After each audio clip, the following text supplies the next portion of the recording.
Ya ilahi, ya ilahi, ya ilahi, ya ilahi.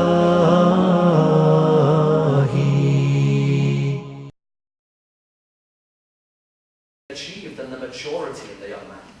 Atab ibn Usaid can run Mecca by himself.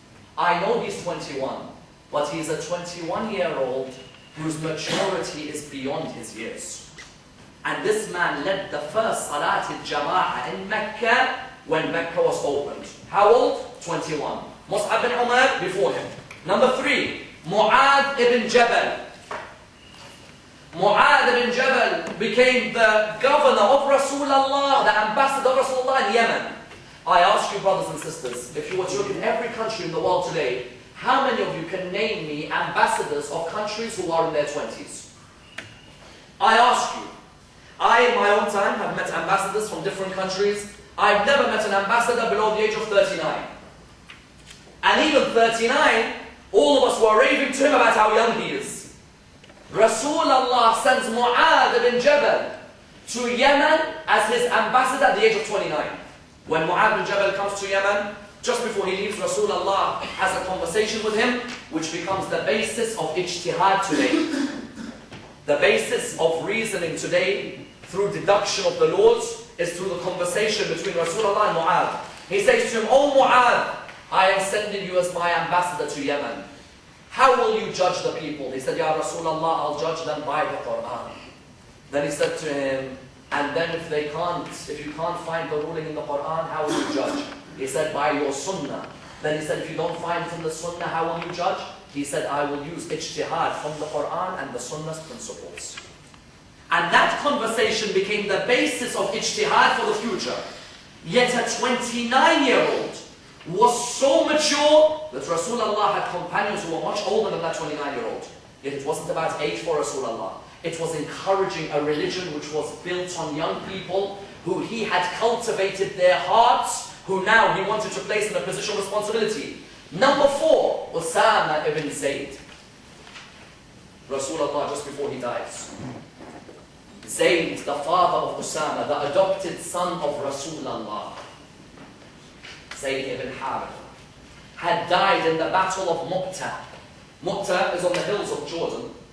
He had died in that battle. Rasulullah wanted Usama to go and avenge the battle against the Romans. How old was Usama? Who can tell me? Who can tell me? Usama bin Zayd. 50 or 60? Who thinks 50? 18. Who thinks 60? 60. Okay, hands up, 60. Who thinks 31? 31 is one hand. Who thinks 18? Yeah. 18. 18 years old. How great was this man that the youths at the age of 18 were ready to be the commanders of his army. Abu Ayyub al-Ansari, a renowned companion of Rasulullah, said, "I'm not going to go under an 18-year-old. No way. 18 years old, you're making him my leader." Rasulullah said to him, "It's not about the age. It's about the wisdom the person has achieved. This person's maturity is beyond his years." And this Usama bin Zayd, 3 years earlier in the battle of Hunayn. How old would he have been 3 years earlier? 15. He stuck with Ali ibn Abi Talib at Hunayn against the opposition. Ali ibn Abi Talib remained with 7 soldiers at Hunayn against the opposition. And one of them was Usama, a 15-year-old. Rasulullah made him lead the army, and yet still there were people telling Rasulullah, "We'll never go under the command of an 18-year-old. Impossible." Yet to Rasulullah, the religion was to be built on young men. Number 5, Ja'far ibn Abu Talib. Ja'far ibn Abu Talib became the ambassador of Rasulullah in his 20s to which country? Who can tell me? Abyssinia, modern day Ethiopia. Amr ibn al-As was representing the Quraysh. The Sahaba had to leave Mecca because they were under severe oppression. Rasulullah said, "You will find a Christian priest in Africa who is a humble human being." Notice Rasulullah doesn't say he's a Christian, he says he's a humble human being. The aspect of his humanity is what emerges importantly. He says he's a humble human being. Ja'far, I want you to lead. There were elder men next to him. Yet Rasulullah said, no, this man will lead. Ja'far ibn Abu Talib went, Amr ibn al-As went, they both reached there. Amr ibn al-As took with him some Arabian woman as a form of bait towards the priest at the time.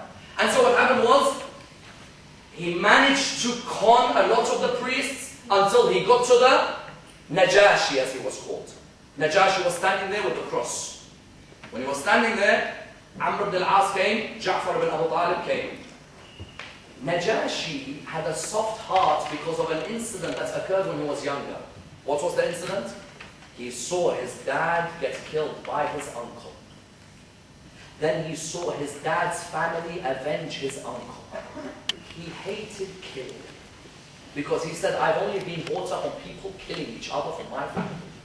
So he said, I promise if I have people who seek sanctuary in my land, I will look after them. Ja'far ibn Abu Talib came, Amr ibn al-As came. Najashi was good friends with Amr ibn al-As. He said to him, Amr, what's the situation?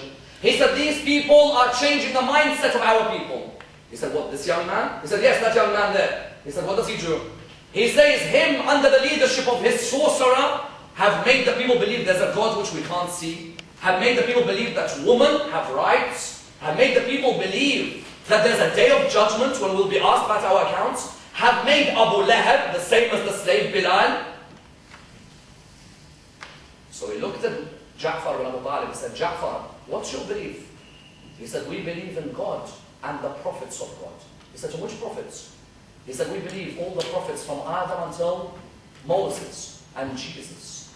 He said, you believe in Jesus? He said, yes. He said, what do you believe about Jesus? He said that we believe that his mother gave a virgin birth, and that he was born from a virgin birth, and that he is seen as the Messiah who had come to the children of Israel.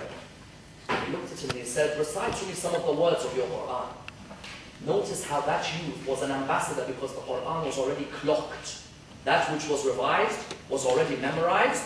He began to flow with the words. Najashi put his stick down and he said, what you say about Jesus is not far from that which we believe. You will